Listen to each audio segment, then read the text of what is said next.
Just trade on one thing and then you're rich. Yeah. Trying to cover it all.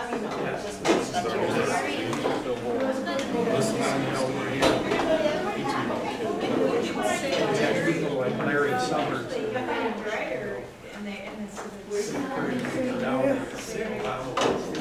So that's just today. So we had one argument yesterday and the rest are all. Well, we find some mixed. Why? It's stuff we write somewhere. People we work with. What is your name? It's not just a thing.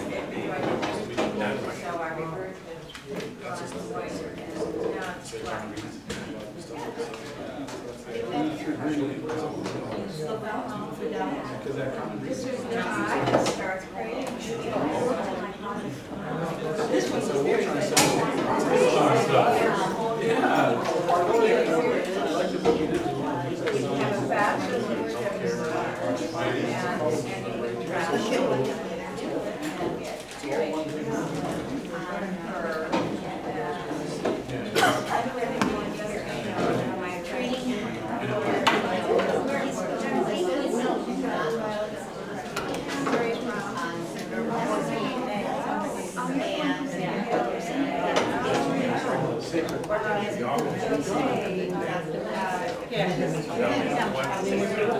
Yes, and they're saying two chairs here. Yeah.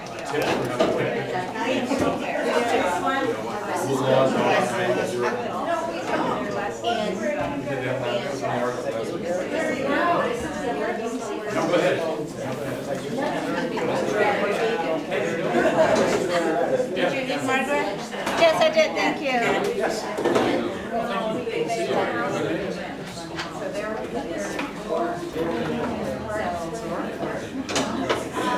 So I don't think that the Flush TP things that allow us to change screens. This is not, just stays on one screen, so I don't know what to do about that. It's just not enough juice here to. Okay. All right. Chairs up here.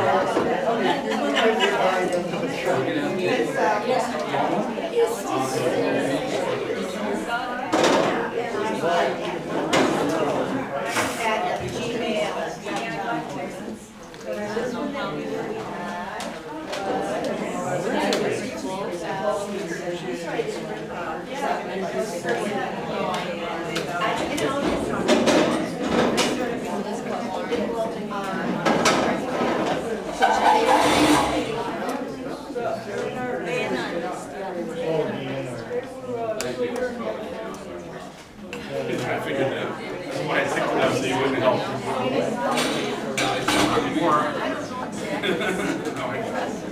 Marcus can join us too.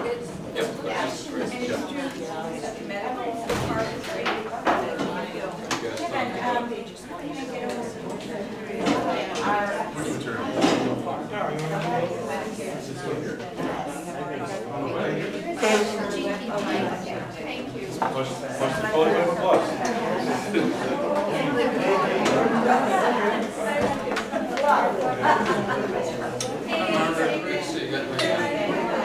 How close are we? Okay. Okay. We'll sit down and let you start out. You can be in charge. Yeah, What are you going first? a little background.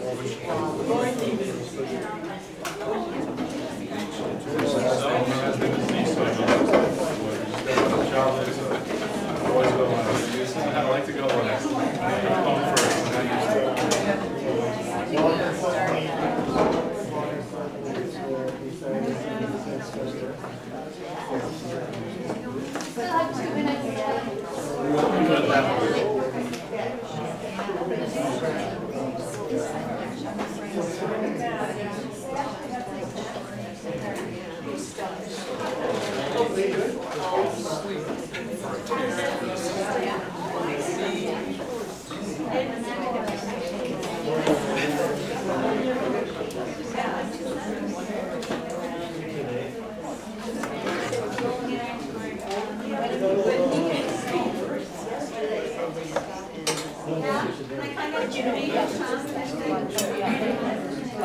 No,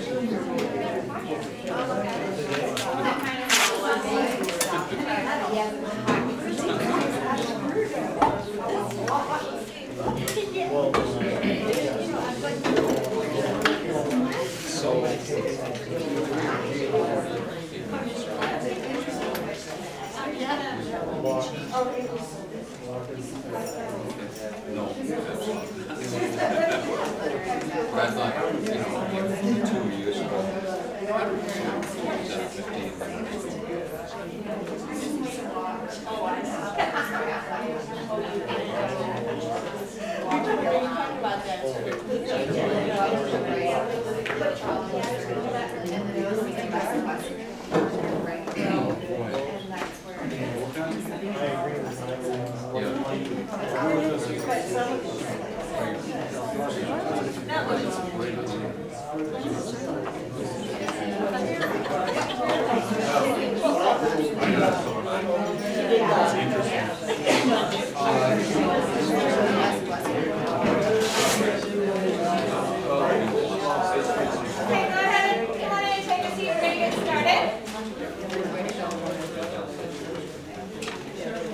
Welcome to How to Stop the World's Largest Trade Agreement. So I'm just going to start off with a little bit of a quiz. I'm Margaret Flowers, and I'm the co-director of It's Our Economy, and also one of the organizers to popularresistance.org, which is involved in the TPP campaign. So here's the quiz. TPP. How many people think it stands for Total Planetary Power? Trading away people's lives and the planet's future. Terrible plutocratic plan. Toilet paper plus? Yeah. That's the only one it actually doesn't stand for, but that's what we call our campaign. Flush the TPP, because it's a lot easier to remember toilet paper plus. And I did that. So we're going to start out by telling you a little bit about what we know about what's in the Trans-Pacific Partnership. And then we have David Newby, who's the past president of the Wisconsin State AFL-CIO, and is the current, what would you call yourself, director? President of the Wisconsin Fair Trade. There you go, president, much higher level. Volunteer. Right, so we'll talk about what's in the trade agreement, more than the trade agreement, and then Kevin Deese and I will talk a little bit about our campaign and how we're going to stop it. Margaret, thank you very much. I'm going to lead off. Well, let me just make an announcement first. Does everybody know about the rally tomorrow? Yes. 12:40. We're leaving from here tomorrow, 2 blocks up to the square, State Street side. It's going to be a snappy rally from 12:40 to 1:30. Hoping for a great crowd between all the participants of this conference. There are a number of people from the Veterans for Peace Convention that are going to join us. Saturday is Farmers Market up on the square, and so we're hoping that a lot of those folks will join. Plus, there's been a lot of emails and ways to try within. We started organizing this about 2 weeks ago, something like that. But we're hoping that this will be a good event, and for Wisconsin, it's the first major event that we've had. Which is so important because so few people outside of activists know that the TPP, that the Trans-Pacific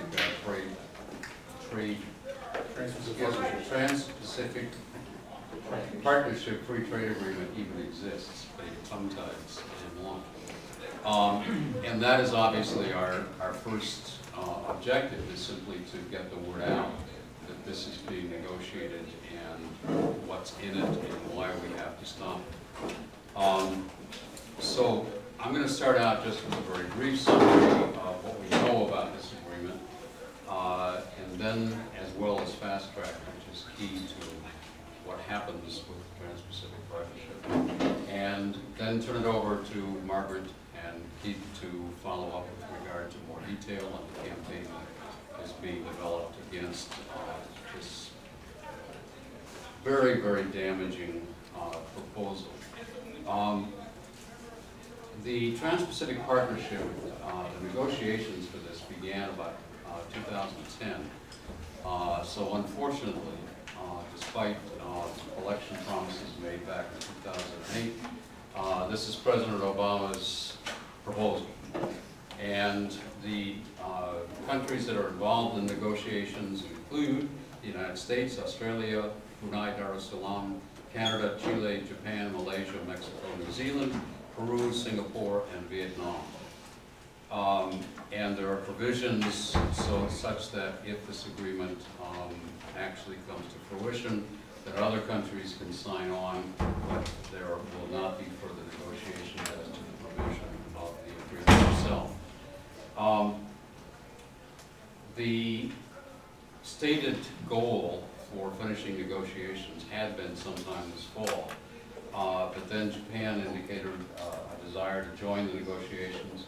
It's going to probably string them out for a while, and I doubt whether they will finish those negotiations until sometime early next year. So, but the point still is that we have very, very little time to do the educational and organizational process we need to stop this this proposal.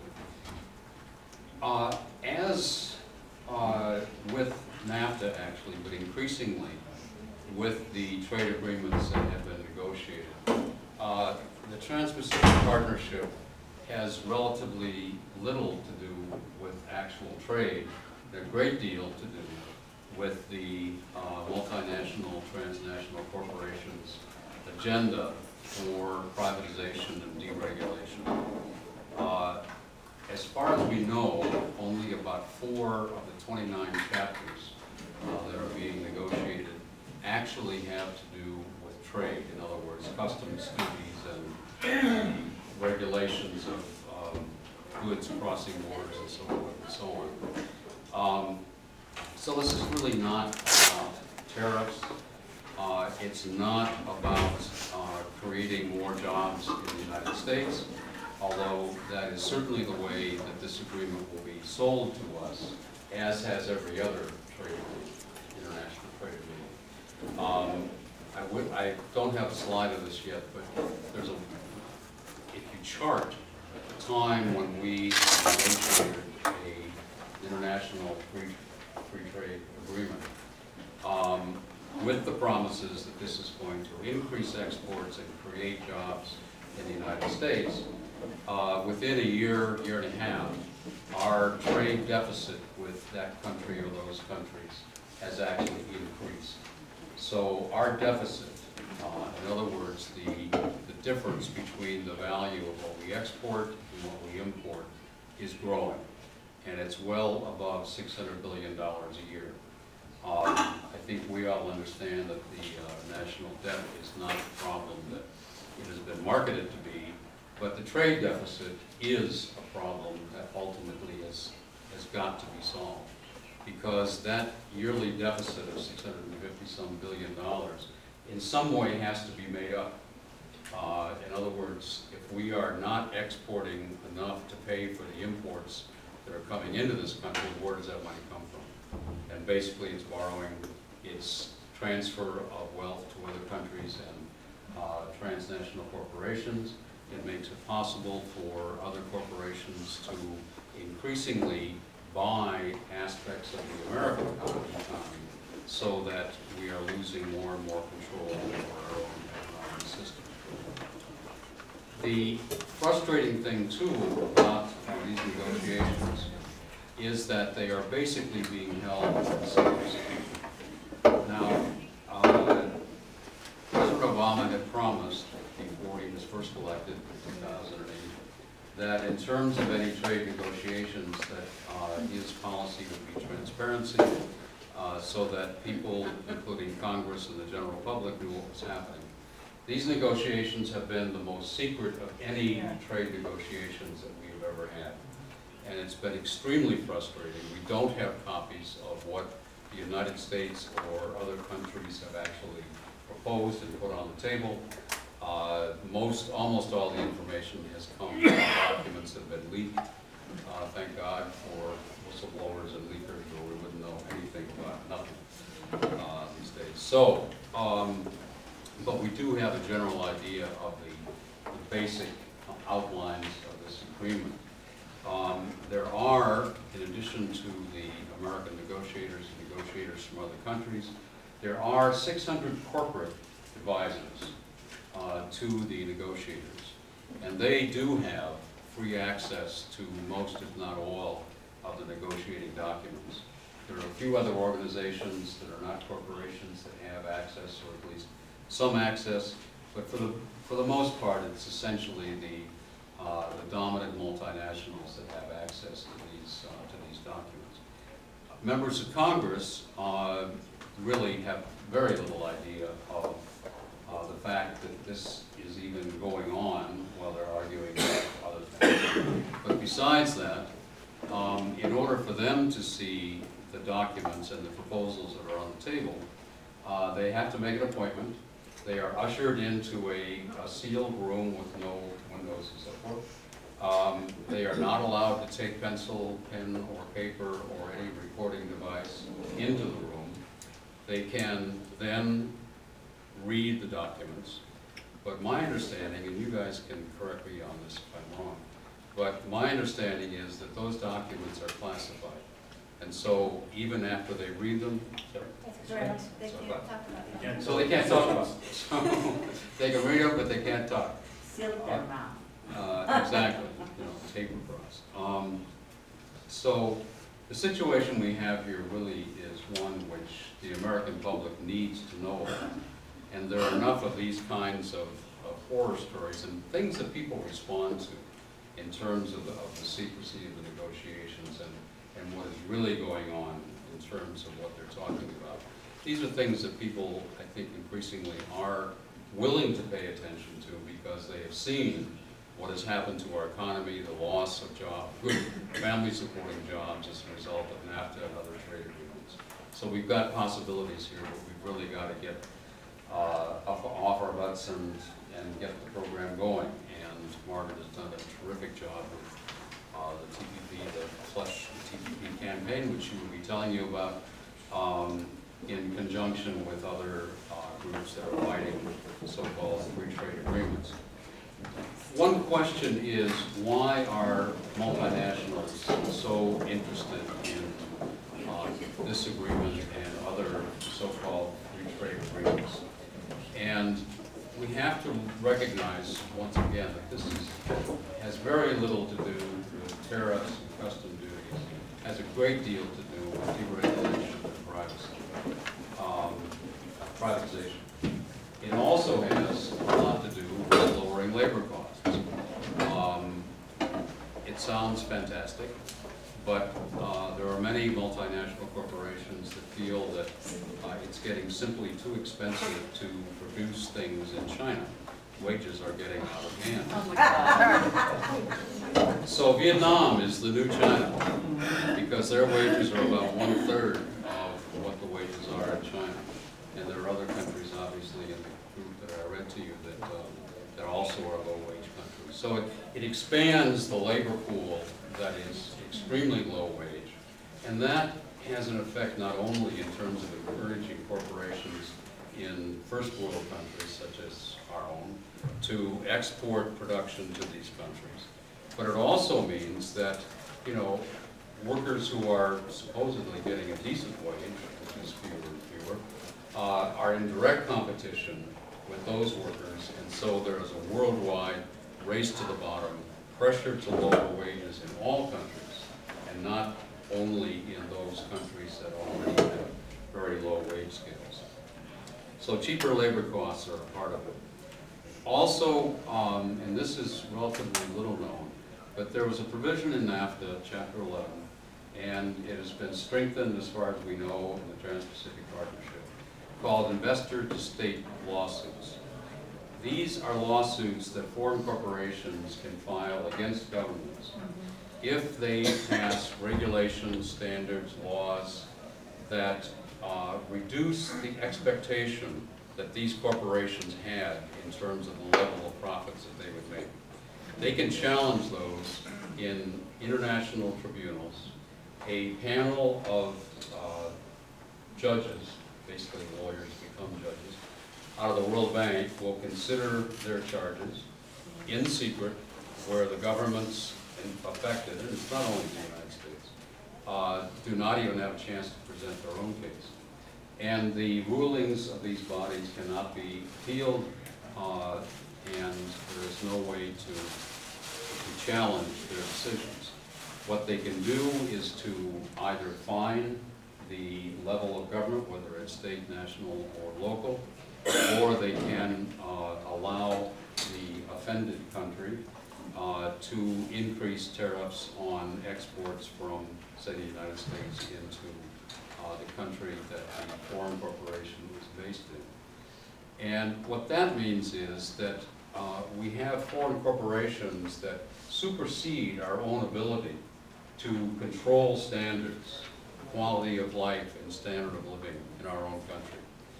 And it also obviously means that it's difficult for us to improve environmental provisions, worker safety, consumer protection in terms of inspection of food for safety and so forth and so on. Along with this comes corporation-specific interests, and particularly the pharmaceutical companies. They have a major interest in these negotiations, and we don't have definite proof of this, but what they want is to extend the length of time in which they can patent a drug from approximately 12 years to 20 years.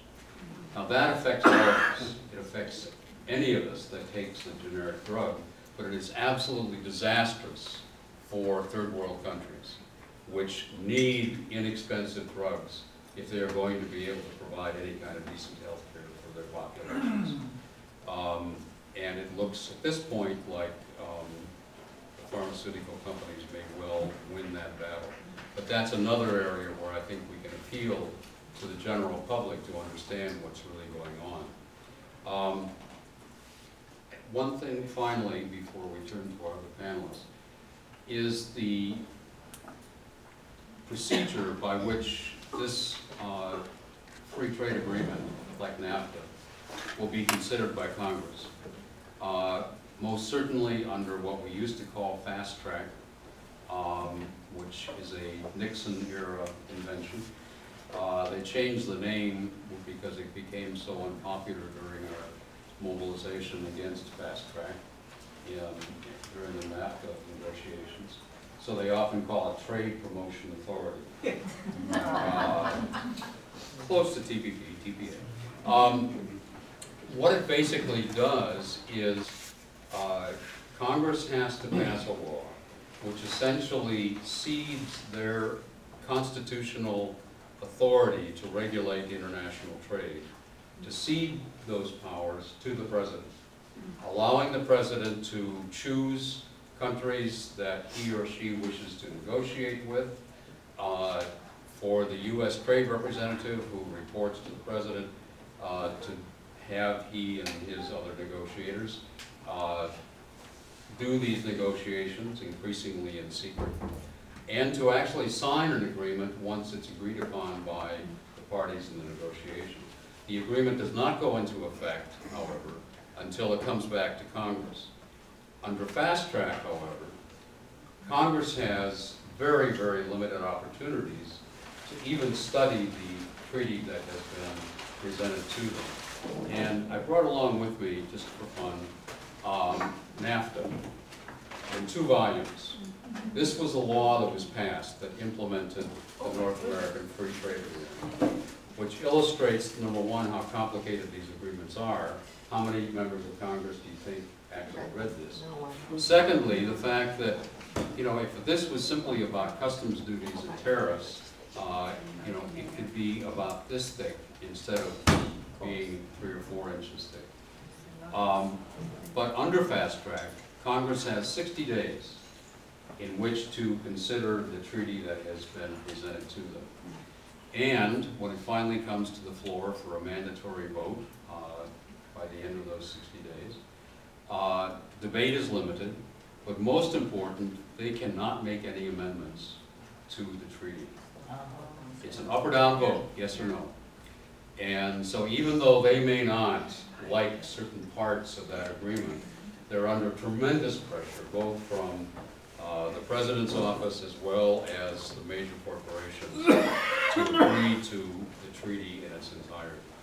So the first thing that we have to do and concentrate on is to educate people about Fast Track Trade Promotion Authority and to defeat it before this agreement is concluded. The President has said that passing the Trade Promotion Authority is on his trade agenda for this year. It's expected that it will come before Congress sometime this fall. If we can put that off longer, that would be terrific. But when this law was last passed in 2002, for a period of 5 years, it expired in 2007, it was passed only by a 2-vote margin. So it's possible to defeat Fast Track. It's going to be tough. And with the crazy Congress that we have, who knows how some of these people will vote. However, if the Tea Party types are true to their values, they ought to be with us on this. Same with the Progressive Caucus, if true to their values. Well, that's good point.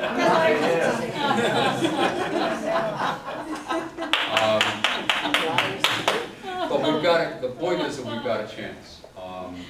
And I don't think anybody has anywhere near a vote count on this. But if we can defeat Fast Track, then it's going to be very difficult for the President to get the final treaty passed through Congress, because there will be too much bickering back and forth about this particular provision that hurts a part of the economy of this member of Congress's district, and so forth and so on. So that is our real chance. We have our campaign against the agreement itself, but the first major and most critical battle is actually against Fast Track. So with that, unless there are questions specifically about details of what we know about this agreement, I'd like to turn to Margaret and then to... You're referring to what Elizabeth Warren has been sending out, right? She has this petition that's constantly going out, Fast Track. Is this what that's... It's the same thing. This is, okay. So she's advocating for you. Right, yeah, she's with us. Does this time expire in this agreement, or is that once they sign up, it goes forever? No, well, in the past, it's always been for a limited period of time. And in 2002, it lasted for 5 years and expired in 2007. And has not been renewed since. You're talking about Fast Track? Fast Track, yes. You're talking about Fast Track or Yeah, the agreement? I'm talking about the agreement. The agreement lasts forever. No, it lasts The agreement. That goes on to change it. Yeah. And there was a question over here. Yeah, could you say something about the environmental effects of this? And I'm going to go up. You're going to talk about that, because Public Citizen has been on this for. And they're very good on it. For over a Yeah, year. so maybe before we take more Okay. questions, let me go ahead and talk a little bit, and then we'll see if you still have questions Right. after I talk. So, I'm Margaret Flowers. I'm co-director of InsireEconomy.us and one of the organizers of Popular Resistance. And our websites are up here, popularresistance.org, and flushthetpp.org is a campaign of popularresistance.org. And so, does anybody have any doubts that this is what we would call a global corporate coup? From what you've heard from David so far. So this is a really critical issue, and I imagine that some of you are probably advocates for one issue or another. So if anybody here advocates for anything, raise your hand. Okay. So we heard this is the kind of issue that unites every single one of us. Because I guarantee that there's something you care about that is going to be harmed by this agreement if it goes through. So someone mentioned the environment. How does this affect the environment? If a country passes a law that protects the environment, and a corporation finds that that law interferes with its ability to make future profit, it can sue that country for millions of dollars, tens of millions of dollars, and the country has a choice of either getting rid of the law or paying that amount of money. Now you say, that's crazy, that would never happen. Well, it's happening right now under NAFTA. There's a Canadian corporation called Lone Pine Resources, or Lone Pine Industries.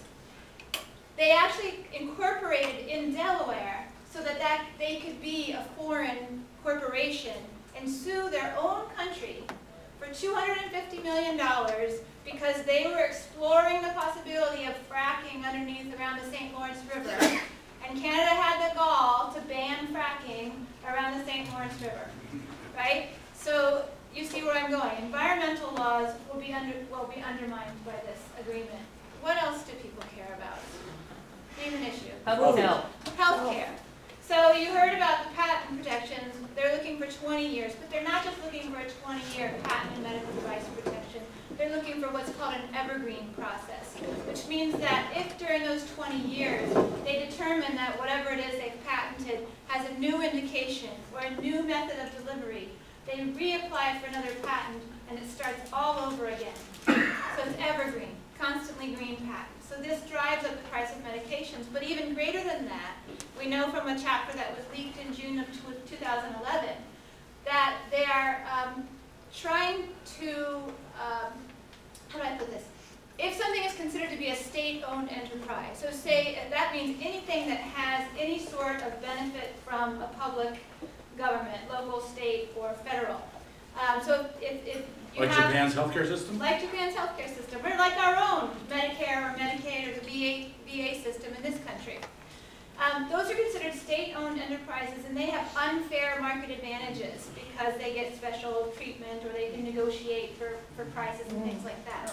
So that would be unfair underneath the Trans-Pacific Partnership, and it gives the pharmaceutical corporations, the medical device corporations, greater legal standing to challenge the reimbursements that they would get from those systems. So right now, those systems set the prices, and pretty much the corporations have to take it or leave it. Now they can challenge it. And what do they consider to be a fair market price? It's not just the cost of producing whatever it is that they made or researching, despite the fact that 80% of our research is publicly financed. But that aside, in addition to R&D and production, they're asking for the marketing costs, which is the bulk of their costs, is marketing these things. And that's factored into what's considered a fair price. So they will undermine public health systems here in the United States and around the world. What else do people care? Drones. Food. All right. So some of the things that they're getting rid of are buy local provisions, and also, and I don't understand this completely, maybe you understand more, but they would require that we would have to accept the importation of foods from other countries that may not be labeled. We may not know how safe these foods are or what are actually in them, but we have to allow them into our country. They get rid of things like farm to table. They interfere with our ability to buy directly from the farms. And the GMO. Monsanto is a huge backer of the Trans-Pacific Partnership. Because if we ban, GMO foods or require labeling, that interferes with their expected profits, and they can then sue drones to change that. Drones, militarization. I mean, maybe you can help. I'll say, like, one of the ways they can affect, this is one, I think, one of the more scary things, actually. On militarization issues generally, one of the powers that the TPP does, it gives banks complete freedom to move in and out of countries with their capital. So there's no capital controls. So let's say in the Asia pivot, the United States wants a Navy base in Vietnam, and Vietnam's saying, well, we don't really want a Navy, one of your Navy bases. We hear your soldiers rape people, right? And then, J.P. Morgan says, we're going to pull our money out of your country unless you let the Navy base in. That's the kind of power that they're giving these corporations, this corporate government, that they can then pull their money out, pull out their investment, collapse their economy, or take the Navy base, or allow the drone base, allow the Asian pivot to be in your territory. And one of the interesting things about this is it's occurring at the time of the Asian pivot. So we have this trade agreement that China is not part of. The Asian, the transnational, the Pacific Partnership, and China's not part of it? It's kind of strange. Now, China's put into a really lose-lose situation here, because they can either not be part of it, and then that means that all these Pacific Rim countries are developing their trade without Chinese goods as much, and Chinese is very important to the Chinese economy. Or there's one share over here, there's two shares over here. Or they can get involved in the TPP, and their whole economy's got to be transformed, because state-owned enterprises. That's how China operates. Their energy, their healthcare, their transit, state-owned. And so for them, it would mean a major transformation. So China's really, if they are allowed in, is stuck in a no-win situation. So here we have an economic Asian pivot, that weakens China economically, and at the same time having the 60% of our Navy moved into the Asian Pacific, and we are targeting China with Air Force as well. Oh my God. So it's quite an interesting time period for this TPP to happen in Asia. And, yeah, just one thing very quickly. One of the interesting things that is very seldom talked about in these agreements is that they not only include all of the trade-related or the various regulations in the free trade agreement, but they actually contain provisions that change American law to be in conformance with what they have negotiated in this treaty. And it's very likely that since opening up the financial services market in Asia is a major concern for Goldman Sachs and all the rest of the banks that crash the economy, that there could be a serious weakening of Dodd-Frank, which wasn't that strong to begin with. But it could further undermine the controls over the major banks in the United States and in other countries part of the agreement as well. So the fact that we are changing American laws through these agreements with so little opportunity for scrutiny from the people that are supposed to be passing our laws makes another aspect of the... In fact, Glass-Steagall, under Clinton, was removed because the WTO required that also. So that was a trade agreement inspired change that we could see the same kind of thing with derivative regulation, for example. Right. So just quickly, a couple of things. The countries that we're negotiating with right now, we already have agreements that cover 90% of their GDP. So this is not really about trade. In addition, we know that, and what I don't remember the time period, it's in the last few years, all of the countries that we have trade agreements with, our trade deficit has grown by 440%. However, the countries that we don't have a trade agreement with, our trade deficit has shrunk.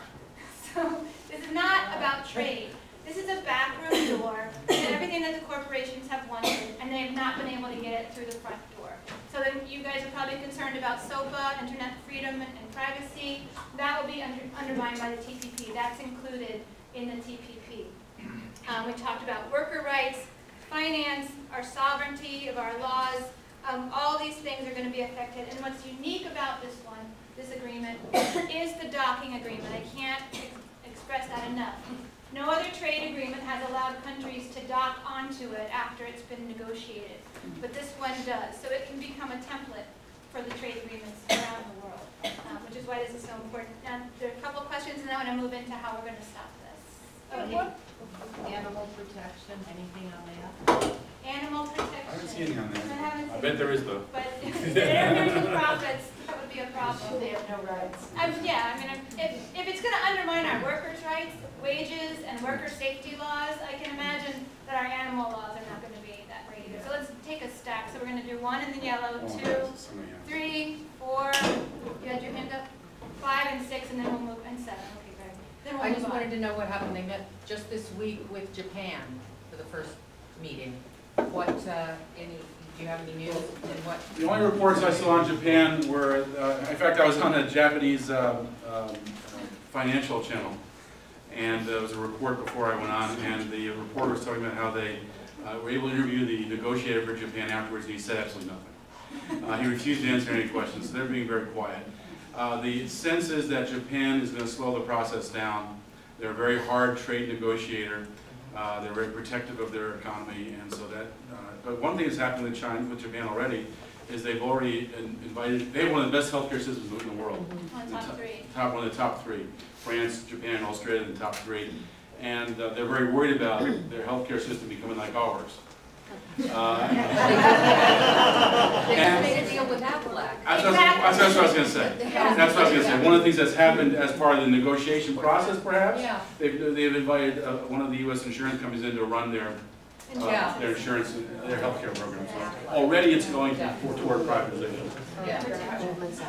How do you explain what is Barack Obama's motivation for doing this kind of on his own? Well, I mean, this is very consistent with what his policy has been from the beginning, is to bring in these corporations and to pretty much act on their behalf. But as Kevin often says, this is his retirement plan. Well, that's probably a little cynical of me. But in my cynical moment, I would say that he's gonna make trillions for transnational corporations. He will have the biggest Obama library, Obama center of any president for this in return, and get some great $100,000 plus speaking fees. But on the other side, he's a Wall Street Democrat. He surrounded himself with Wall Street. He surrounds himself with the insurance companies. He has Monsanto as his food czar. I mean, you know, he has General Electric as his job czar. I mean, this is just consistent with his whole corporate administration. It's about as corporate as it can get. Okay, number 3. Yeah, your comments about China. One of my biggest fears about TPP is China. Yeah. And what China has been doing over the last 2 years, they brought up over 400 seaports. They're in the process of just negotiating with Nicaragua to put a massive canal through Nicaragua. They're going to do, I forget, like 12 train lines that run back and forth across it. And it puts them in a tremendous position of power, controlling access to. Oh, those purchases you mean? Yes. Yeah. So when we try to pull strings on them, they can pull strings back on us. It could be the start of a trade cold war like we've never seen. And there have been China, if you read the China news, you know, the daily newspaper from China, you'll see generals regularly talking about war with the United States is inevitable. They're prepared, they're expecting that. So that's what they're talking about. Some of them are talking. What's going to happen, you can't predict the future. But why do we do this massive Asian pivot? 60% of our Navy. Why are we surrounding China with Air Force attack planes? Exactly. You know, why we have more nuclear weapons ever pointed at them. We're doing these things. These are happening. So something's going on there. They own like 6 ports in Mexico now. I mean, it could just be want to edge them into an arms race, and like with the Soviet Union, try to screw up their economy. You know, it could be something like that. It could be intimidation. Who knows what the purpose is? But that's what we're doing, is setting it up so those are all possibilities. Who's number 4? Me. I just was wondering how TPP affects the internal each individual states. Like if a state decides, like Vermont, doesn't want to go with Monsanto and Monsanto labeling. They could be sued. So TPP also Oh, applies yeah, sure. internally? It applies Yes. to local, state, and federal laws will have to become And not just in laws, compliance. but regulations or court decisions can also all result in a trade tribunal lawsuit. And one of the things about the TPP is these judges who will be on these 3 judge panels will be corporate lawyers on temporary leave from their corporation, ruling and then going back to their corporation. So it's a rigged trade tribunal that makes them more powerful. So who's going to have to sign from each state on this? No, they're not going to have to sign. They're just part of it. There is a possible, there's some possibility for states to opt out of some provisions. And we tried to get Governor Doyle here in Wisconsin to opt out of Panama, Korea, and Colombia, and he just wasn't interested. But another aspect of this is that in terms of government procurement on all levels, foreign corporations have to be given the same rights as domestic corporations, so that this would outlaw Buy American laws for government purchases, by Wisconsin, by local, you know, any kind of these sorts of provisions. Exactly. Any of these restrictions would be illegal under the Trans-Pacific Partnership. And this was actually, wasn't talked about much, but some of those provisions through the World Trade Organization actually kicked in during the stimulus program in terms of what the government could buy in terms of materials, that they were restricted from limiting it to American corporations. So our tax dollars, you know, go abroad instead of helping to build our economy, trying to get out of this depression. Or reduce our carbon footprint. Number 5? Just some housekeeping things, because I'm just coming up to speed on this one. Real quick, what exactly happens if Congress refuses to give this a hearing? Like, you know, I see some advantages there. What exactly is this going to do to Obamacare? And is there any states' rights? Most favored nations clauses have been written into almost everything we do in this country, initially to protect corporations, right? So I imagine, I mean, my experience working with utilities is those most favored nations clauses are almost impossible to defeat. Is there a strategy to turn it around and use that in this case? I have no idea. Good As questions. I'm aware of, but yes, it will undermine our healthcare system in terms of, Well, Obamacare not as much, because that's already a very privatized system. right. That's already the health insurance industry. But it's and going to for- further degrade our. It's going to make it harder to keep healthcare prices down, because you won't be able to control pharmaceutical prices as well, because That's exactly what I want to the know. evergreen So it's going to patents. start at 325 and go right back up to 800. It'll make all that worse. So Obamacare, I mean, all healthcare systems will be given, I mean, less power, governments will give less power over healthcare. And insurance companies, pharmaceuticals, for-profit hospitals will be given more access to all these markets, including the United States. If you don't get So it, we're going to you get can't. into more of this. So we had 2 more questions before we Number move 6. on to who number 6. Yeah, there's a great video put out by Friends of the Earth. It's an environmental group, and it talks about how Texaco, which is now Chevron, went into Ecuador and trashed the place. It's a Right. biodiverse place on the face of the earth, and just left oil all over. Ecuador sued Chevron, or then Texaco, now Chevron, and won, I forget how much, $18 billion. 18 billion, 16 or 18 billion. 16, yeah, something like that. And the 3-judge panel denied the case, just denied the lawsuit. They sued the trade tribunal to try to overcome it. Yeah, they sued the trade tribunal, and the trade tribunal just, so What's the name of that video? it's called Peril in the Pacific.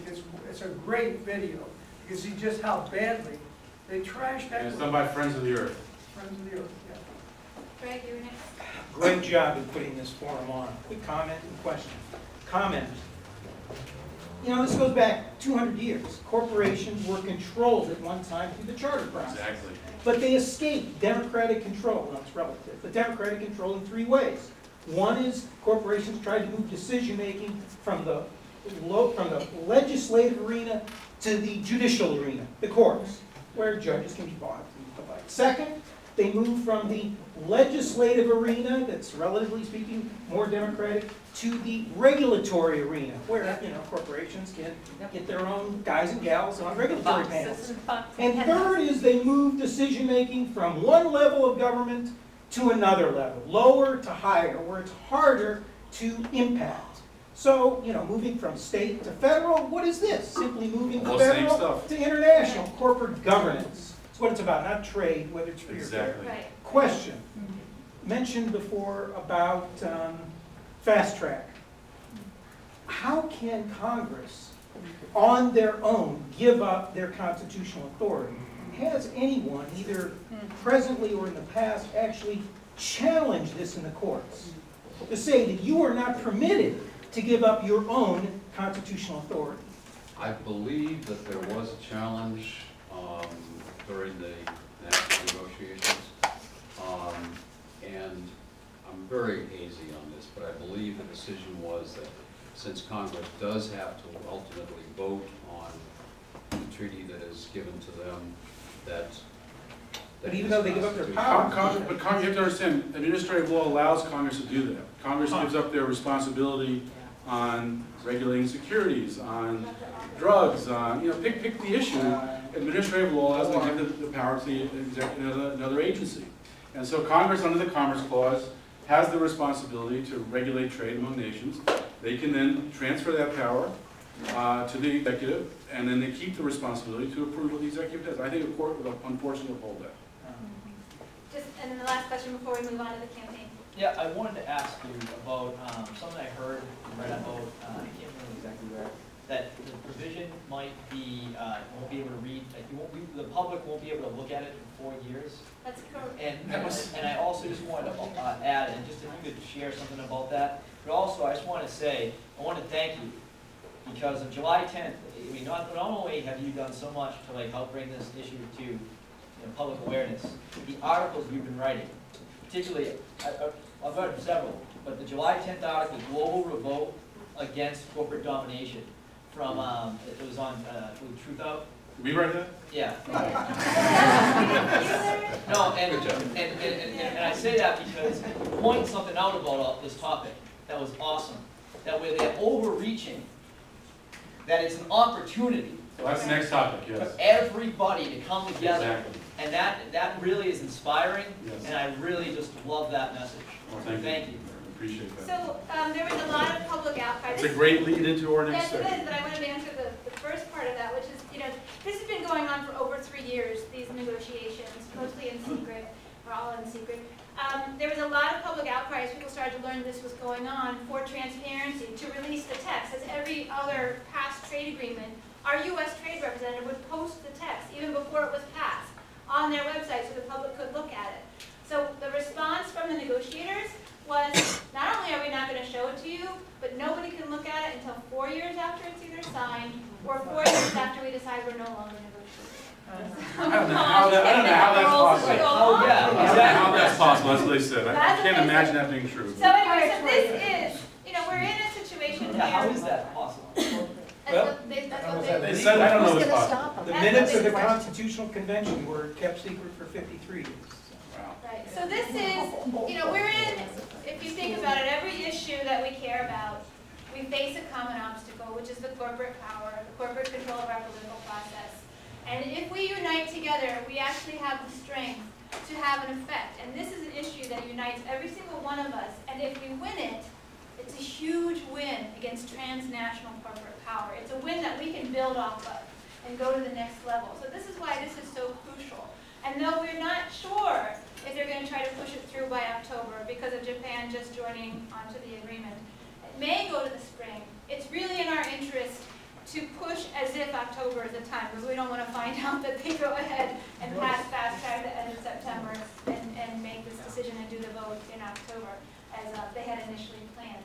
So Ron Kirk, who was the former U.S. Trade Representative, said that after he stepped down, that if the American people knew what was in this, they would not be able to get it signed. And that's how previous trade agreements have been stopped. When the public knew what was in it and had a loud enough outcry, then they didn't have the guts to go against what the public wanted. So we have to create the environment that this is politically unsavory. That's our job. It's education is a key thing. And so there's a couple tools that we've created to help with education. One is this TPP OccuCard. On the front, it has a nice glossy graphic, and on the back, information about what the TPP is and some websites that people can go to. So I recommend that you get some of these. OccuCards you can order them for a very low cost, or you can download the PDF yourself and print it yourself, or have your local printer, whatever's easiest. We'll have a lot of them at the event tomorrow, tomorrow Saturday? Tomorrow. Tomorrow is Saturday. We'll have a lot at the event on Saturday to hand out to the crowd here. So if you're out there on Saturday and want something to do, take a bunch of Oculus cards, and it'll be the farmer's market. There'll be lots of people there. Educate people. Yes. Now there are some groups that have been working on this for a long time. So as someone mentioned, Public Citizen, Global Trade Watch. They've been working on this a long time. Lori Wallach and Ben Beachy, who does the Eyes on Trade blog, have been doing excellent writing. So if you want to really kind of get like the wonky policy perspective part of this, it's good to go to the Citizens Trade or the Public Citizen website. Citizens Trade Campaign is another group that's been working on trade issues for a long time. They were fighting NAFTA, and they have a lot of good information on their website. What we've created hand in hand with a number of the organizations across the country and also in Mexico and in Canada is a campaign called Flush the TPP. Now there are a lot of groups that are kind of focused on the lobbying piece. Some of the unions, Citizens, Public Citizen, they've been focused on meeting with members of Congress and trying to get them to commit not to give up their constitutional power for fast track. It's going to take more than that, because we're facing something that the Republicans want because it's free trade, market-based ideology. It's something that the Democrats are going to either support or feel like they have to support because it's their president's agreement. In fact, and the fact that their campaign funders are the same ones that are negotiating this agreement. There's a lot of pressure on them to accept this agreement. So it's up to us to create that counter pressure. So first, is education, letting people know, letting them know this is an issue that unites us. And then we need to, this month and through September 8th, your members of Congress are at home in their home districts. So this is a time for you to start going to their events, bird dogging them, asking them if they support the TPP or do they support the Constitution, asking them if they're going to oppose the fast track. We have on our website, flushthetpp.org, which is our campaign. You can take the pledge, and if you do that, it signs you up to our email list so that you can get every week an email blast about what's going on. But this is a website that is specifically designed for action. So underneath the toolkit, as you'll see at the top bar where it says tools, a little suitcase. Under there we have lists of the corporations that are involved in negotiating this. We have ideas for creative actions. One is you can outsource your Congress member's office. Walk in with some boxes and tell them that you're moving them out. Fun things that you can do. There's also a letter there. If you want to download the letter, you can alter it as you see fit, for your own situation, and present that to your member of Congress. And really what we're asking them is to make a commitment. By mid-September, we want to know, are you going to vote for fast track? Or are you not going to vote for fast track? One of the things that we have planned down the line is that September 17th is the 2nd anniversary of Occupy Wall Street. And they've decided that fighting the TPP is a high priority for them for this anniversary. So they're doing some creative street theater, and they're going to share that with us. They have a whole theme around Star Wars, but it's called Money Wars. And the Death Star is a big roll of toilet paper called the TPP. That's also Constitution Day. Oh, great. Wow. I didn't know that. Good point. Thank you, Greg. So that's an opportunity. If your member of Congress has not committed to oppose fast track, to organize an action in solidarity, exposing who their campaign funders are and who it is whose interest they're really acting on behalf of. What else? Last round negotiations. We're doing Pound TPP Tuesdays. So every Tuesday we encourage people to take some sort of an action. People have been doing visibility actions, holding up signs in their community, doing highway bannering, light brigades. If you have a light brigade in your community, and if you don't know if you have one, light brigades are they're groups of people who do messaging where they take a black piece of paper, each person holds one, and it has punched out a different letter, and then they put an LED light behind it, and they do signs. If you go to our website, popularresistance.org, you'll see pictures of people holding up signs for light brigades, and it's a great way to get the message out. And there are light brigade chapters all around the country, and they've committed to assisting this campaign, if you're interested in setting up a light brigade. Started here in Wisconsin. Oh, did it? Great. Okay. Excellent. Oh, great. Great. Are you going to have any conference calls or pre-recorded There are messages? constant conference calls. Oh, we do a weekly every If you wanted Thursday. nothing else, you would be. Well, we can plug some groups in. Yeah, I agree. Every Thursday we do a conference call at 1 p.m. Eastern Time, and if you're interested in doing that, just contact me. It's flushthetpp@popularresistance.org. What time? And it's on Thursdays at 1 p.m. Eastern Eastern Time. Time. We do a conference call about the campaign. There's a group of anti-GMO groups. It's labeled GMO-free and labeled GMOs, Moms Against GMOs, are organizing Twitter storms. The first one's going to be this Tuesday at 9 p.m. Eastern Time until 10:30. If you tweet, you want to get on there, and we do Pound TPP Tuesday, and the tweeting will be about how this affects food. And we have Alexa Batemare, she's with Organic Consumer Association, will be tweeting and answering questions. That'll be the first of a series of Twitter parties, creating a Twitter storm. And the idea of those is to do outreach. There are a lot of groups out there that are affected by all these issues, and we want to, this one's going to be on food, the first one, so we're going to be focusing on food-related groups. And we're going to be going to groups with large lists and hitting their hashtag. And we'll have hopefully, scores of people joining in this Twitter party to create a flood of tweets. So these groups become aware, hey, why are they tweeting about what the hell's TPP? Because really, TPP has been, it's amazing how well kept a secret it's been. It's the largest trade agreement in history, NAFTA on steroids, really a global corporate coup, and people don't know about it. Now, I guarantee you, a year ago we had this meeting, we probably have 5 people in the room. I know when we used to talk about this a year ago, we'd ask, have you heard of the TPP? We'd be lucky if 10% put their hands up. And this is activist. And this is activist groups, you know. Now we're hitting, you know, majorities of activists. I'd say this conference is probably 80% knew about the TP. So we made a lot of progress, and more activist groups getting involved. Margaret mentioned the food folks, the anti-GMO, the whole March Against Monsanto people. Those are the light brigades. We're getting move-on regional groups are getting involved. MoveOn's been more broken down at local levels, and they have more autonomy and aggressiveness. Yeah. And so they're starting to join in, and we're getting those groups. So in the last, I'd say, month, we've seen a real increase in people getting involved. And so we're really trying to build to a very nice crescendo in the early fall. In addition, on the toolkit, in addition to the letter that you can alter and give to your Congress member, there's an immigrant rights letter that there's been a lot of outreach to immigrant rights groups because this letter ties together border militarization and free trade. So that's another tool that you can use to reach out in your community to people. What we expect to be the last round of negotiations is going to be August 22nd, August 30th. So that's an ideal time to organize actions in your community as well. And again, it can be very simple. August 22nd to August 30th. We'd like to take a week of actions there. We want to, and if you have actions happen, report them, you know, to Flush at PPP, so we can then tweet them out, we can Facebook them out, social network them out, so people can see actions are going on. There's someone else doing action. We can show that one. Kind of magnify, you know, the number of events happening that way by, you know, using the social media to get it out there and showing people growing. Some of those days are weekend days, so you can have some big events on a weekend day when people aren't working, kind of March Against Monsanto type activity. So look at that last week of August as a chance to really organize your community. Use it as an opportunity to rate the kind of solidarity we can do with this, because this affects, as we said, every issue. Labor, environment, banking, healthcare, you know, you pick the issue. Immigration, every issue is affected by this, really, every major issue, and militarization, you know.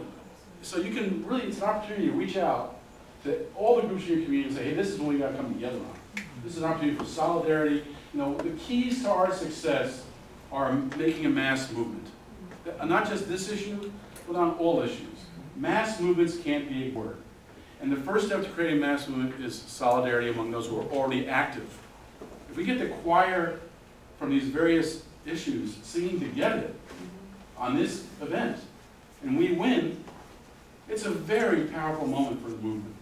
And we can then trumpet that success and build on it, as Margaret said. Let me just point out a few more tools before we take questions. Underneath the news section of the website, you're going to find a number of videos. Comedian Lee Camp did an excellent comedic video explaining the TPP. If you're not offended by language, you may enjoy it. A group called the Naked Emperor has a character called Ollie Gark. You may know Ollie Gark. They did a series of videos of the TPP from the perspective of some of the corporations that are involved. So he represents Monsanto, talking about why Monsanto loves the TPP. He represents Walmart, GE Capital, I think one of the oil companies, I can't remember which one it is. Are all these on that site? Yes, all of these are on Flush the news TPP section. underneath news. We have a YouTube channel, a Flush the TPP YouTube channel, and there are videos there as well as Kevin and I and some others did a presentation at a public banking conference in California, and those videos have been broken up into each one of us speaking, and we each spoke about a different aspect, so you can see those as well on our YouTube channel. Let's see, what else did I want to say? If you have an action, if you decide that you're going to do an action, and it can be very simple. Grab a couple of your best friends, make some signs, and go stand at busy traffic time at a traffic place, or take some of the OccuCards. We went to the train station in Baltimore City at rush hour when people were coming off of work and stood out there with signs and handed out OccuCards and handed out about 400 cards. That doesn't sound like much. What is 100 degrees out there? And some people took the card just because they said, if you're standing out here in this heat, it's got to be important. Hand out the cards in your community. I think those were the main Let me just make some tools that I wanted to. Before we take questions, only one or two quick points. This is a winnable battle. We can stop this. You know, since the 1999 Seattle protest against WTO, WTO has been stopped. It's not really made any progress. Since that time, 14 trade agreements have been left unfinished because it's so unpopular.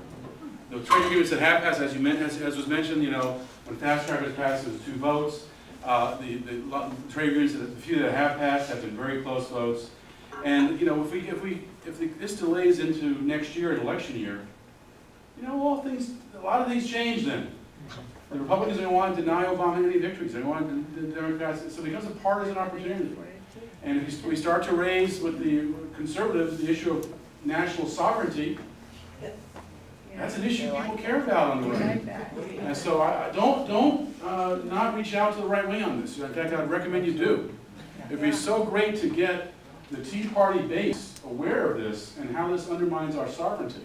They don't like Wall Street either, by the way. You know, Tea Party began with a lot of criticism in Wall Street. They're not that different than we are in a lot of issues. And so I think it's important to reach out and make this kind of broad, because we're not going to win this with just Democrats voting with us. This is Obama's. So if you think you're going to win this with Democrats, you're wrong. We're going to win this with a right-left combination. And so it's very important to do outreach to the right as well. But the point of this is, the protests in the United States, while they're starting to get going, are small compared to what's happening in Japan, for example, or Australia. There's a lot of protests about this around the world. This is not just us in the United States opposing this. This is people around the world. And so it's an opportunity for a global solidarity as well as a cross-issue solidarity. And it becomes the people versus the transnational corporations. What a framing. That's the framing we want. And so this is an opportunity, and as I said, 14 have been stopped, or at least not completed. The WTO has been stopped. These are not popular. One advantage we have over NAFTA is we now have the NAFTA experience. People know NAFTA didn't help our economy. It hollowed out our economy. People know it didn't help the Mexican farmers. In fact, I would say NAFTA was the primary cause of the increase in illegal immigration. It destroyed family farms in Mexico. It forced people into the cities, lowered wages in the cities, and people couldn't survive there. So they came to the United States to survive. People don't want to leave their country to come here. They leave because of necessity. And NAFTA was that necessity. And so we have the experience of NAFTA, we have the experience of other trade agreements, that we can, people, you don't have to even explain it. You just say NAFTA, this is NAFTA bigger, this is NAFTA made worse. So it's a very easy communication with people across the political spectrum, because we've lived through this. We've seen how it's screwed our economy up and screwed out. All it helps is the transnational corporations and the oligarchs, as oligarch says. And so I hope people see this as a great opportunity to build your movement locally, nationally, and globally. It's a gift to us if we take it. We have to recognize we have the power to stop this, because we do have the power to stop this. And it'll be a tremendous victory for all of us. So. Okay, so yeah, let's take questions, and I'm going to start with people who haven't asked a question yet. So I'm going to do stack again. So in the red shirt 1, Joan is 2, 3, 4 in the blue shirt with the water bottle, 5, 6, 7, 8, Steve, 9, 10, 11. Does everybody Remember your number? 1. I live in Madison, and I'm wondering, and I work with Physicians for Social Responsibility. And I'm just wondering whether people in Madison or in Wisconsin are trying to get groups together to do something in an organized way, because we would, I'm sure, become involved, but then, you know, there's other environmental groups, there's just all sorts of organizations I can think of, and if we tried to put on an event that a lot of us were backing and sending people to, it would be an impressive sight, I would think. So I just wonder if you know. We are just starting that, unfortunately. And part of the issue is resources, but we're starting. So what that means is you have the job of reaching out to all the groups that you know of. Well, yeah, but I mean, if other people are trying to start. Well, people are. That's what we're doing the event tomorrow. Yeah, join in. That's And we should all be talking to each other. Exactly. Is what I'm saying. And I did write a healthcare-oriented article, didn't I? Al Jazeera. Al Jazeera as an op-ed on the TPP and healthcare. So if you Google flowers, TPP, hopefully it'll come up. You get roses and lilies, all kinds of flowers you burn in. It's an amazing thing, all the flowers that she brings. And do come out. Do come out tomorrow. We're going to meet downstairs right after the 12:30 workshop. We're going to march at 12:40 over to State Street, to the Capitol Steps. The farmer's market is just going to be finishing up. If you're interested in going to the farmer's market earlier, we brought 2,000 occupied TPP occupieds to pass out at the farmer's market. We have a huge 30-foot long banner that we're going to have over there, and we're going to do some good chants. And so definitely come out tomorrow and raise that awareness. Number 2. Is there legislation proposed in Congress that would prevent this from, that would protect us from having this happen again, rather than our having to fight this battle again and again? Nobody has proposed anything? There's a lot of work going on behind the scenes by some of our favorite senators like Max Baucus. Our person who arrested both of us. He's promising to get fast track, and so that's the guy that's pushing it. But there are some people trying to stop it too. No, but Baucus wants fast track. No, I mean like some legislation that says no global things that we can. Senator Warren is, you know, she has a petition. Actually, we have a petition as well to President Obama on causes.com. That's right here. Alan Grayson has been good. Alan Grayson is probably the only one to see most of the TPP. He was not given a full copy. He got summaries of some sections. So even though it took him 8 months to try to see it, he didn't get to see the whole thing even, but he did get close to seeing what actually is in there. There is a letter, a sign-on letter. Is it Rose DeLauro from New York? Yes, the House of Representatives. Connecticut. Is it Connecticut? Yeah. She has a letter saying that Congress shouldn't give up their right to negotiate with TPP. Because if they don't get fast track, let's reiterate it. Yeah. We Was it stop Dear fast Colleague track. We stop. Yeah, we stop the TPP. It was a Dear Colleague? Dear Colleague type of letter, right? That people are signing on to. And then there was a group of freshmen. Freshmen who came out Members against that it. came out against it. So Which there was is organized by Mark Pocan from this district.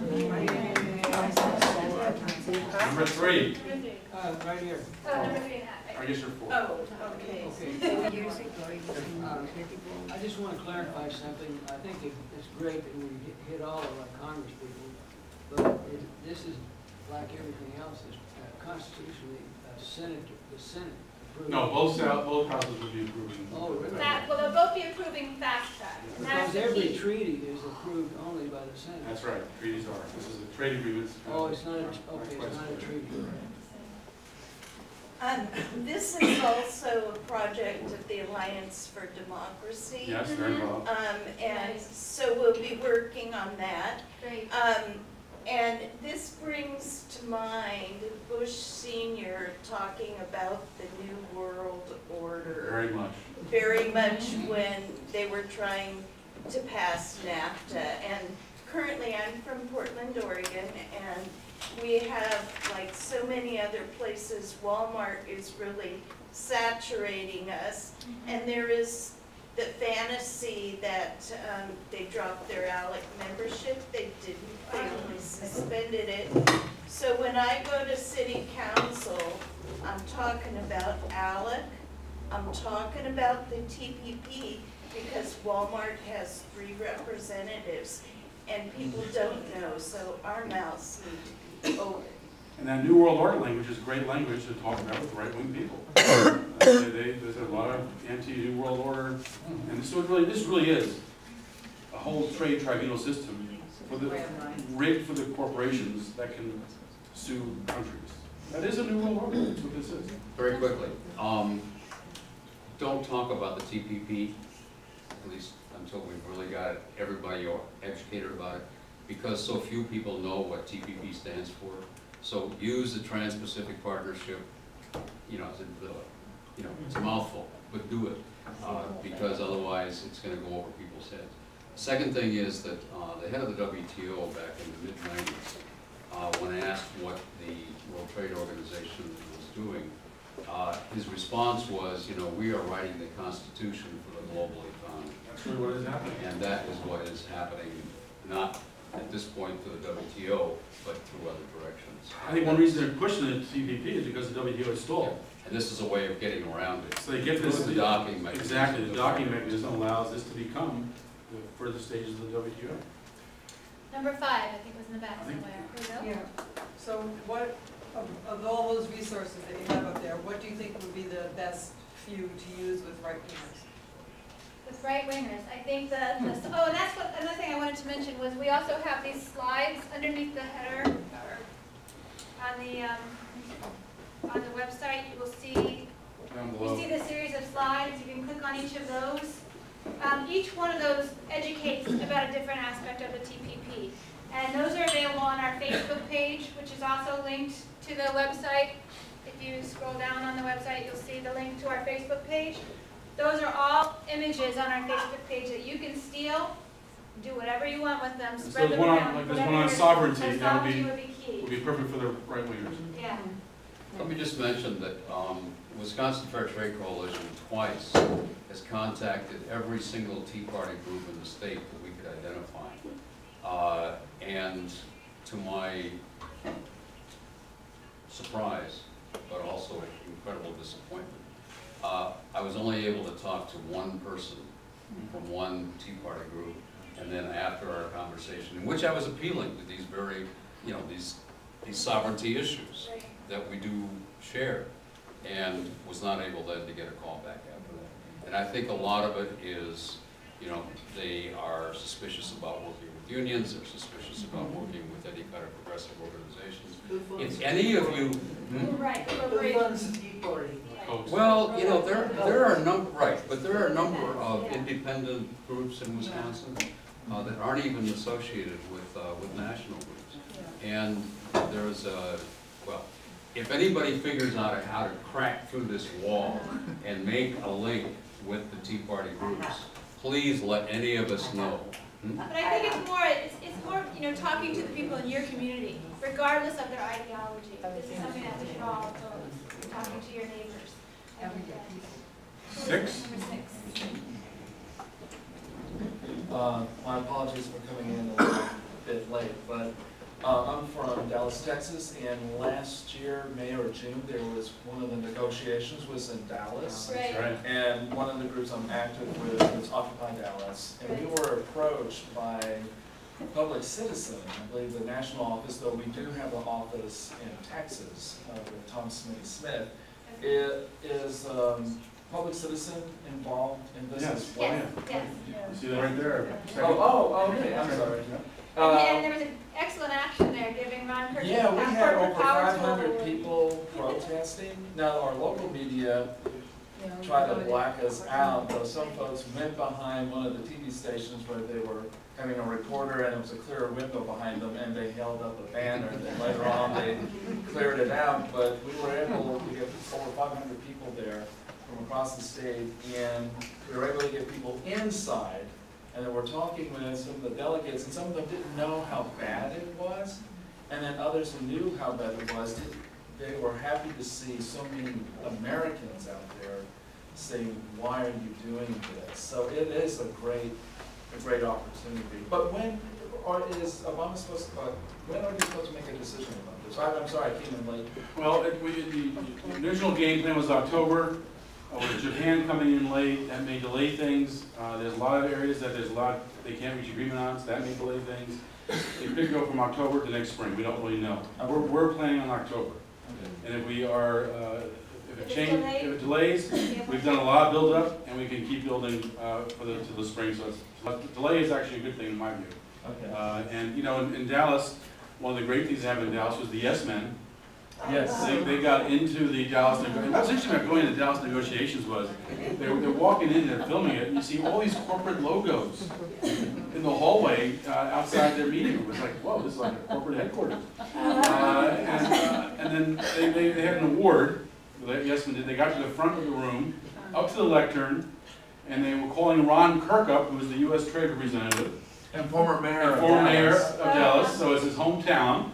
They call him up to get an award, and as he started to walk up, they start. Corporate power tool. I'm sorry. She had to take the punchline. I don't do all that. I would deliver it better. Yes, you would have.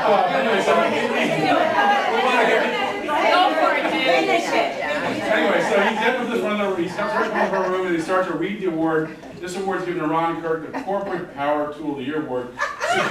Security grabs Kirk and says, "You don't want to go get that award."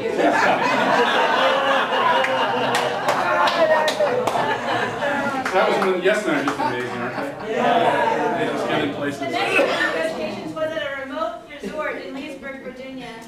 So we organized. About 2 hours outside of DC, and So we we had organized. a big weather balloons that looked like a bottom with a pair of pants hanging down and a 70-foot banner that said "Free trade my ass." Over their secret negotiations. That said "Flush the TPP" and we had it 100 feet up in the air. And Margaret got on a tripod, you know, the big 20-foot tripod, and blocked the entrance to the resort. And you were up there for about an hour and a half or something. And the cops didn't know what to do. They started to try to move it and almost fell. They freaked out. Then we had some other people blocking another driveway with a big banner. They forced those guys down, arrested one of them, or took one of them in the back of the police car. And then they said, well, what do you do with this tripod? They didn't know what to do. They started negotiating Margaret coming down. We said, and we started to get, okay, we'll come down. We're not, you know. And then Margaret, I'm not coming down unless they release the guy they put in the back of the car. Release our buddy Dick, and then I'll come down. So we got Dick released, and we got a lot of stuff back. We got to keep the tripod, and Well, they came out, and their initial thing they said was, "We're going to tase you, we're going to pepper spray you until you come down." And one of the people stabilizing one of the poles is an ex-military guy who pulls a pair of goggles out of his backpack and throws them up. So I put them on and I hooked in my safety and I let go of the poles. I said, "Okay."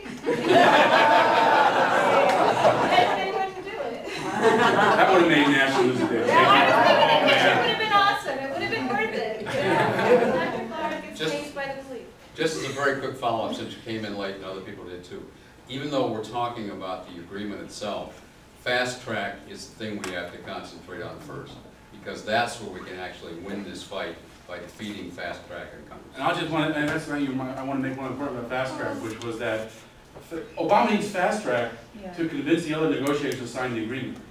They're going against their own populations too, and they're going to be signing something that's not popular with their people, and they don't want to take that risk if they think the United States is not going to pass this. And so if fast track doesn't pass, they probably can't get some of those countries to sign on to it. So fast track works on a lot of different levels to make a gigantic difference. I think you're next. You're number 7. What number? Sorry, me? What was number 6 or 7? 6 or 7, I think. Were you I was 6? 6, you're 7. Yeah. Okay, 6 behind you, then you're next. Go ahead. Oh, you're 7. Just went. Okay, you go. I'm sorry. No, you're good. Thank you. All right, so since people were talking about, reaching across the aisle, so to speak, one thought came to mind, I disagree with him on many issues, but there's one Republican who does talk about corporatism and crony capitalism, and that's Ron Paul. Yeah, really? So have you reached out to Ron Paul about this? Has he made any statements about it? I don't think Ron's on this. Not that I'm aware. Ron Paul. Yeah, I've never either Rand or Ron say anything about it yet. That's a great idea, though. It's a great idea. Yeah. See what Ron Paul has to say about it. That's a great idea. Anyone from Kentucky and Texas think we could chat with Paul's? Good idea. The rate. I was in between there somewhere. Okay, yes. And then you're So, next. actually, you started to refer to the question I was going to ask about the other countries involved in this agreement, and what positions they're having on this at this point, if they also have oppositions. And do all the countries involved in this have to pass it for it to pass totally? Or did you think that if the United States passes it first, that they will put enough pressure on all of them to sign on to it? Well, they're all going to sign on to it, and there is a lot of opposition. The current Japanese leader campaigned against the TPP when he ran for office because it's not very popular in Japan. Now he's supporting it. The health system, the agricultural co-ops in Japan, they're all opposing it, so there's a lot of protests in Japan. So he's taking an unpopular position because he didn't run on it. He knows it's not popular. And I think that's true in a number of countries that we see that opportunity. So, and the more that we protest here, the stronger they get in those other countries. If they see the United States acting up and saying no, then they will give them more strength to stand up. Because some of those countries, pretty tough to stand up in. Some of these protests in these countries are like, hold signs up, get in the car and leave. Because they're facing some prison time just for expressing their views. So some of these countries, folks are pretty brave. So Germany, Well, Germany's that's another, there's also an Atlantic version of this.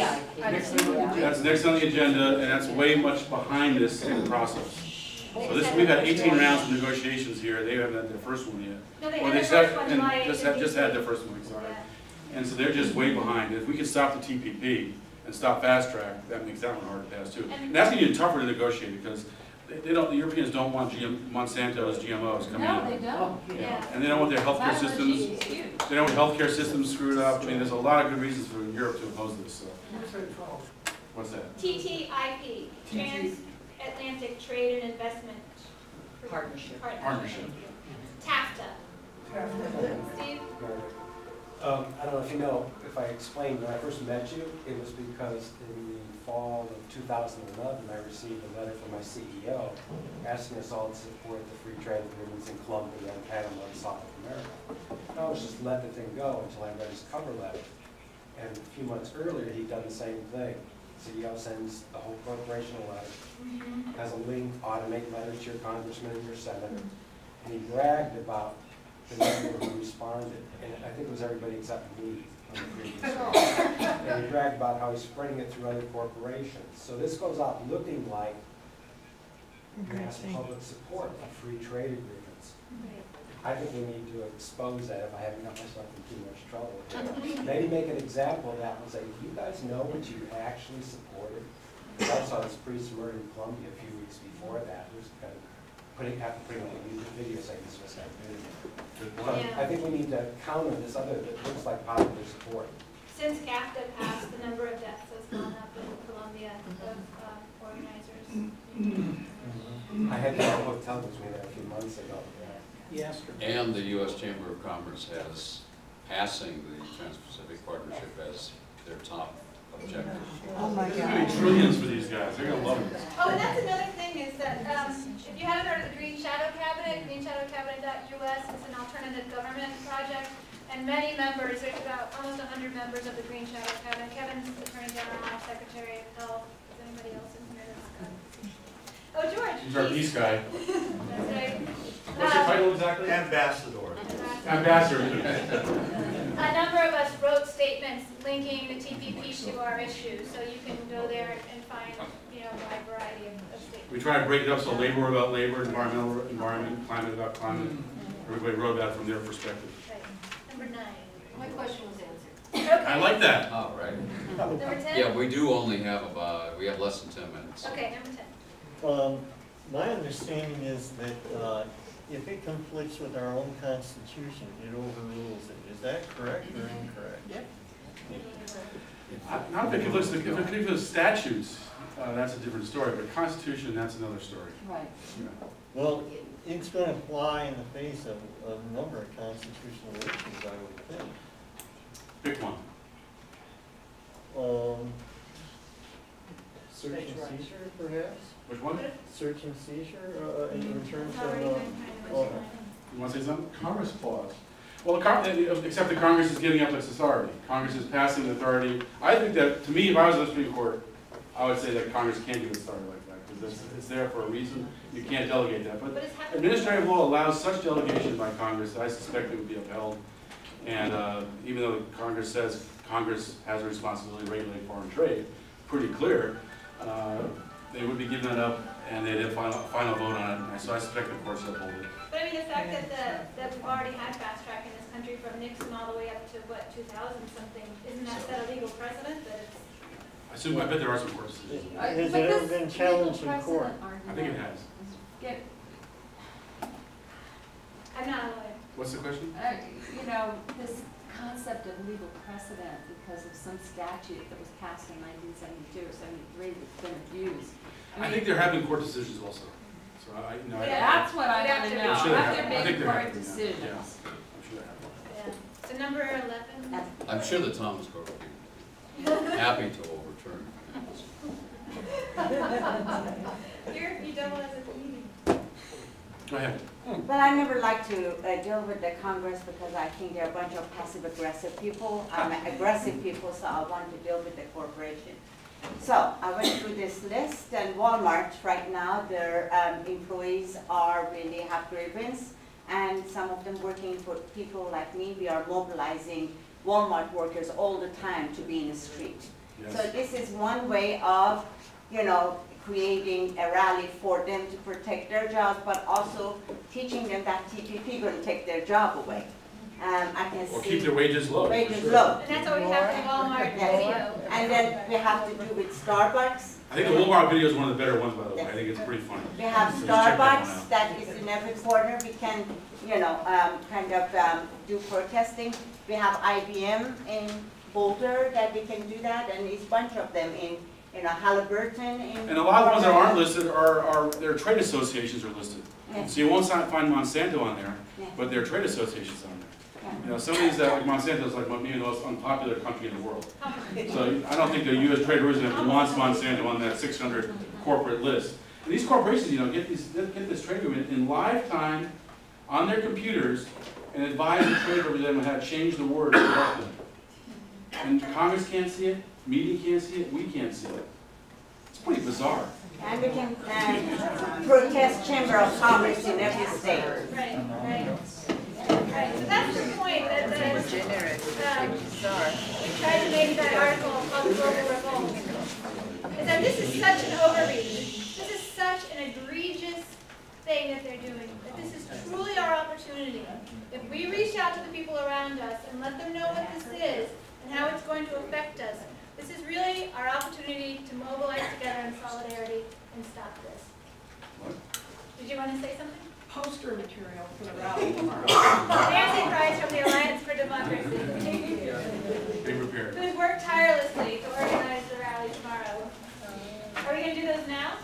Well, if anybody wants to do it afterwards, there's materials here. Compliments of David Newby and the Wisconsin Fair Trade Coalition. Okay, I think we're kind of running out of time. The same place where we had the plenary last night, the Best Western Inn on the Park at 6 o'clock, same room. We have 5 really excellent speakers who are going to talk about the new economy. If you haven't heard Jackie Dunn and her talk about rethinking money, I guarantee that you'll learn something. Ellen Brown on public banking will be there today as well. Yeah, Rebecca Ryan on local investment. Kevin Zeese will be there too. Our money, cooperative. Great, thank you very much. Thank you all.